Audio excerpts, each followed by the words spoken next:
Hello and welcome to Technically Speaking, where scientists and engineers come together to chat about a common interest, share knowledge and satisfy some curiosity. I'm Ellie and I'm joined by Laura to talk about cloning black-footed ferrets and how that helps with environmental conservation. So Laura, you brought this up. How did you hear about this? So I've started to get interested in learning more about genetics research, and it's quite complex. And I saw this news story that made me think, because it's not really something I'd considered as part of saving the environment. You tend to think of this as being like ending pollution and stopping people from doing things that you probably shouldn't. Not necessarily about cloning animals. And before I read about it, I didn't even really know how cloning worked. So I've learned quite a lot about genetics as a result of seeing this story. Yeah, that's a good point. I thought cloning and genetics, but I think the link between cloning and genetics and then conservation perhaps can be a little bit lost, but it is really interesting. So then I guess we need to start off with all this black-footed ferret information. Do you want to kick off? If I could remember anything from the news article, I would. The black-footed ferret is endangered in the United States, and it was once thought to be extinct, if I'm remembering correctly. And then some were found in the wild almost accidentally, it sounds like, because they were so rare. Because they thought, oh, look, we've got another chance here. They were taken into captivity and some of them were bred. It was a dog, I think, found a dead one, or killed it, presumably. Which I guess made them think there must be more out there. And then that was in 1981. In the following years, they managed to capture 24 ferrets and start a breeding program. Could you imagine what that would look like if you know that there aren't that many in the wild and you're trying to track them down and you thought they were extinct and you're having this mad, there could be 2 or 3 out there, we don't know. Yeah, what if that was the last one that dog killed and they're just traipsing around in America looking for more, forever?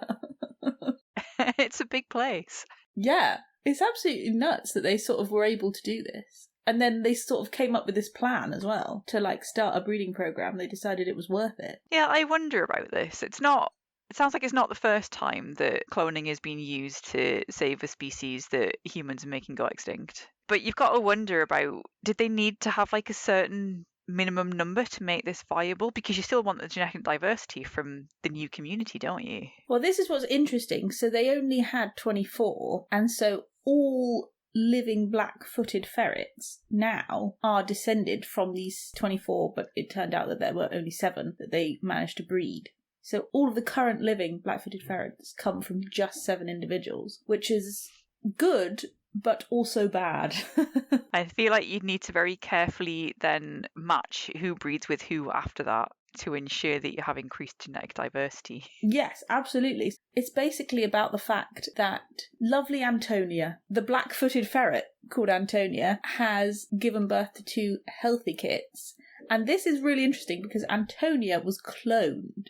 So she's a clone of an individual that was part of the original 24 that was captured in the 80s. So she's had her genetic material on ice for a few decades. Yeah, literally on ice at, I think, the Smithsonian or one of those sort of quite established zoos in North America.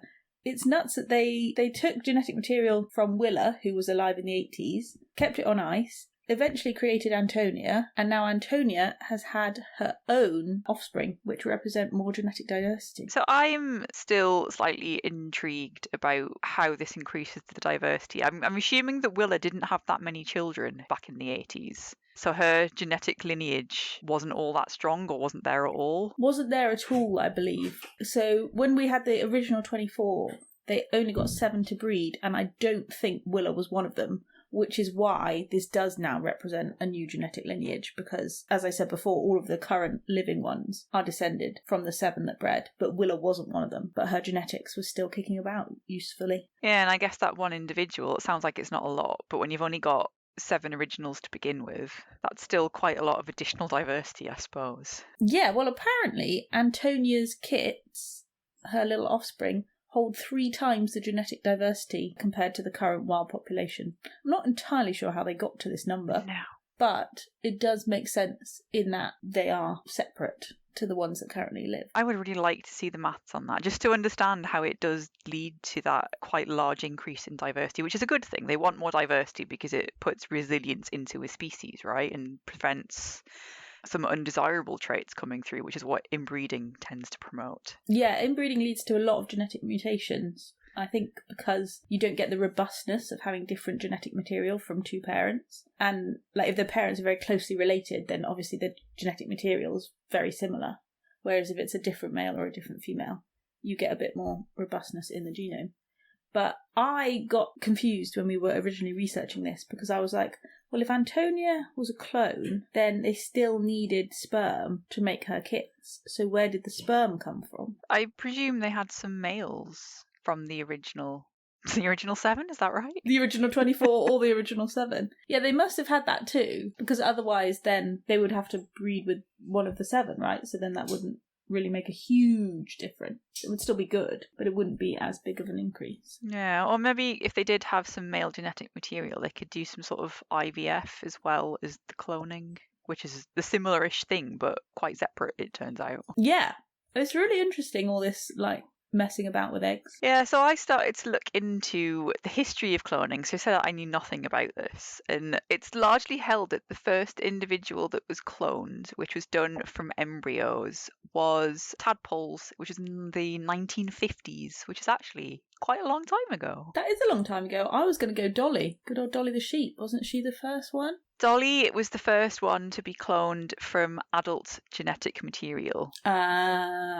That is quite difficult because adult cells have differentiated. They've got their particular purpose. They shut down loads of the genes they don't need to help them manufacture whatever it is to help fulfill that purpose. Yeah. So the cell needs to kind of be reset to being like an embryonic cell, which is where all the genes are doing everything. Yeah, this is the difference, right, between like IVF and cloning, is that IVF takes an egg and a sperm and combines them, like we were talking about in the IVF episode. Yes. Whereas cloning takes the entire genetic material from one individual and replicates it into a new being. Yeah, usually by taking the nucleus out of an unfertilized egg and inserting the nucleus from that other cell and then allowing it to divide. Which is why they're genetically identical. So 2 clones are genetically identical, whereas a baby created via IVF is not genetically identical to anything unless it has a twin, and even then it needs to be a certain kind of twin. Which reminds me of it was quite a while ago, I think it was 2004, there's a really controversial news story about a scientist in South Korea that said their research group had the first human clones. What? Yeah, it turned out they'd basically just done IVF and fabricated their results. Oh, that's a bit naughty. I know. I also thought human cloning was very illegal. It probably depends where you are. So the first slightly better verified instance was in 2013, where some skin cells were taken from a baby with a rare genetic disorder and inserted into a donor egg to provide a source of embryonic stem cells. So they're not necessarily, they're not creating an entire new baby that's identical. They just want the stem cells to help with this genetic disorder. With the problem with the medical issue. That makes sense. But yeah, you can imagine that potentially someone could get hold of those cells, fertilize a woman with them, and then you'd make the same person again. Which is a bit icky. For some reason with like ferrets or, animals, I think great. Let's combat conservation issues. Let's prevent inbreeding. Let's do all of the things. And then with people, I'm like, let's not. Maybe we don't need genetic clones of everyone running around. That would just be weird. It would. Could you imagine if we all started to look the same as a result?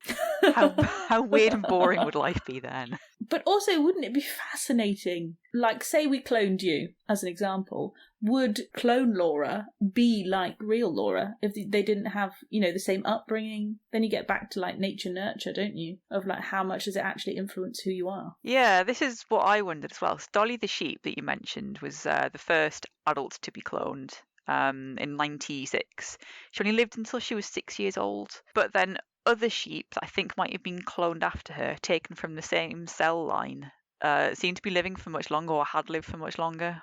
It sounds like Dolly developed early arthritis and I think had a tumour in her lung, so she was put down. Oh. And it sounds like they might have just been not necessarily due to just being cloned, so not just genetic factors, but something to do with their environment, maybe, is my guess. Yeah, I mean, a sheep developing arthritis probably isn't that unusual. No. And again, getting a tumour could just be bad luck rather than necessarily genetics. Or you could be exposed to something carcinogenic or whatever, couldn't you? So yeah. You would like to think she wasn't if she's the first. You'd think she'd be, like, kept in pristine condition.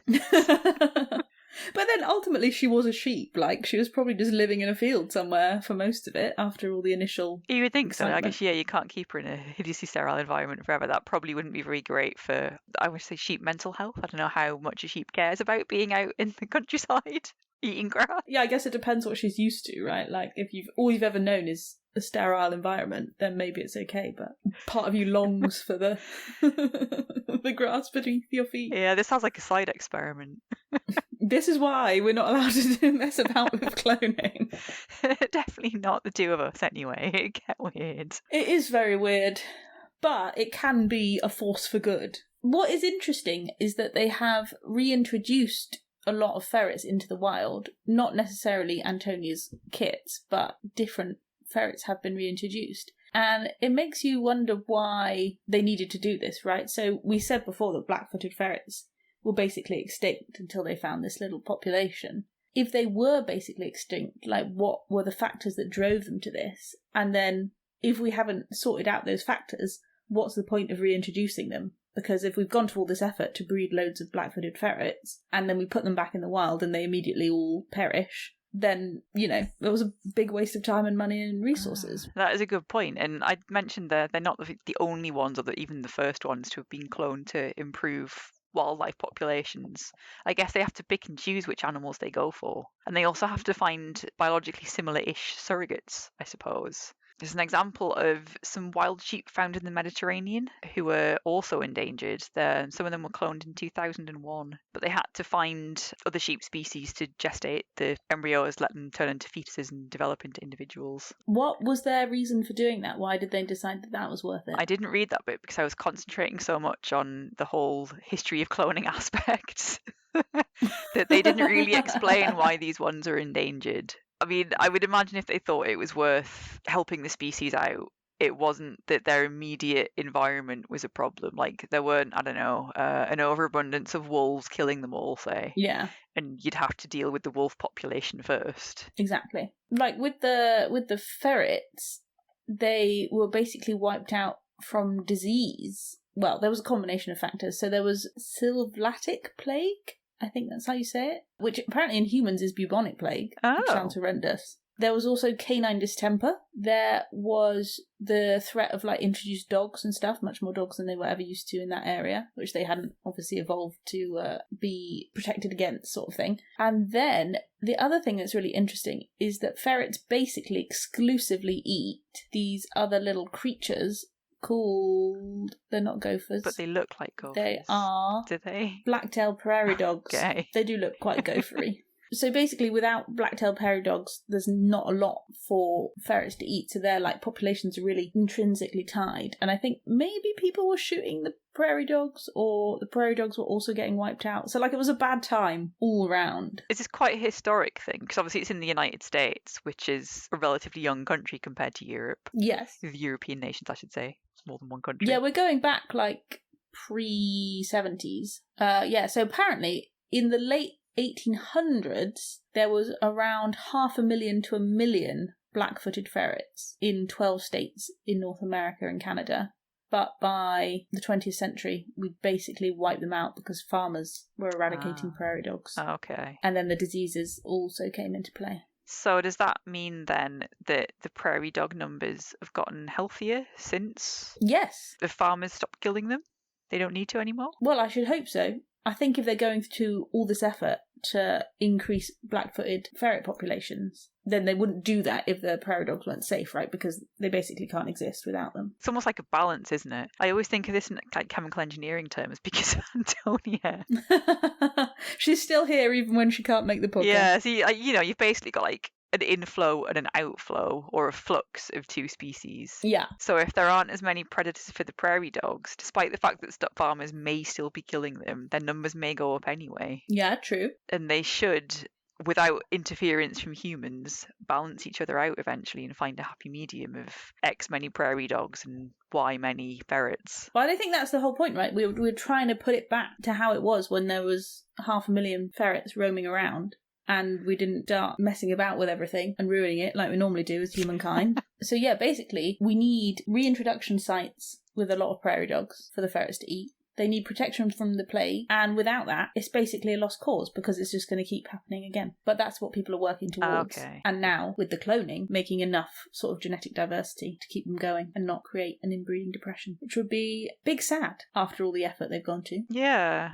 Like, for some reason, the last time you said cloning, despite the fact that's the theme for this episode, Star Wars popped into my head, the Clone Wars, and all stormtroopers are meant to be cloned from one individual. And I just had images of prairie dogs running around as stormtroopers, like having a... Oh. What, it's like snacks?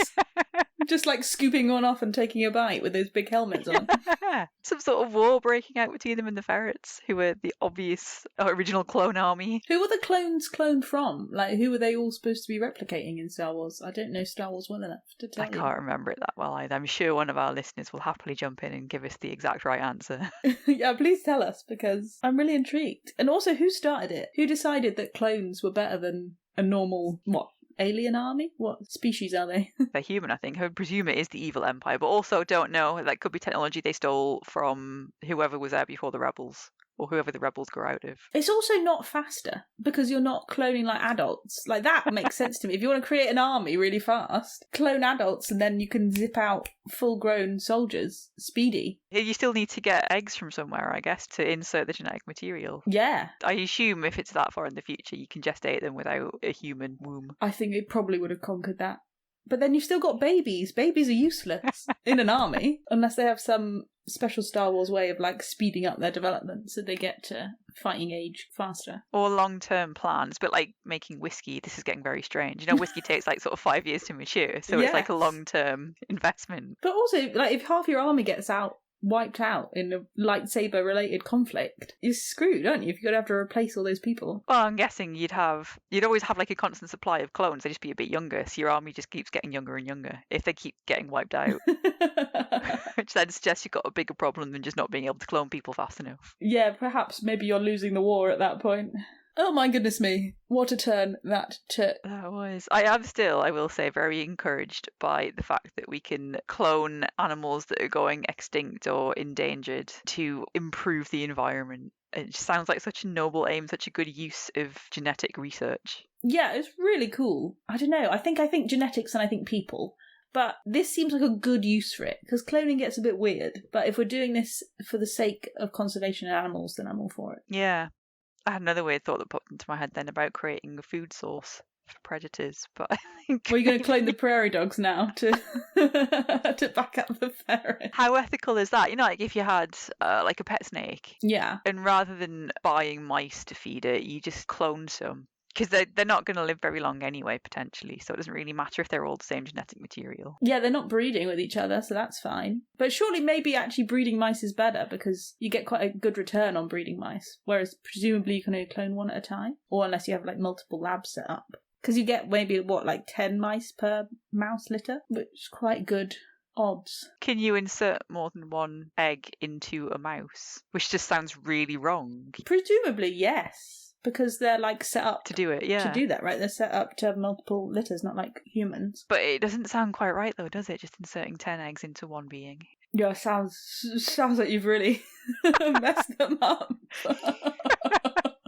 And it sounds like cloning still has a lot to figure out as well. There are still a lot of unknowns, and it's not necessarily a high success rate in some cases, it seems like. It's not like we're doing this just really easily. There are still lots of things to consider, like finding a host animal and having, I guess, the right genetic material and the right growth mediums to begin with. It's not a given that you'll insert genetic material into an egg, stick it into an individual, and there you go, you're done. Not necessarily, but I will say they clone horses, like high performance horses, quite a lot. And I think that is the idea, that it works pretty well. And they even take out embryos from one horse and put it in recipient mares and stuff. But yeah, also still feels strange to me. Maybe it's Star Wars. Maybe I blame Star Wars. Yeah, I'm guessing with the horses, there's enough money to put into that to make it worth doing the research to be consistent with that one species. Yeah, I would think there's a lot of money involved in horse breeding anyway.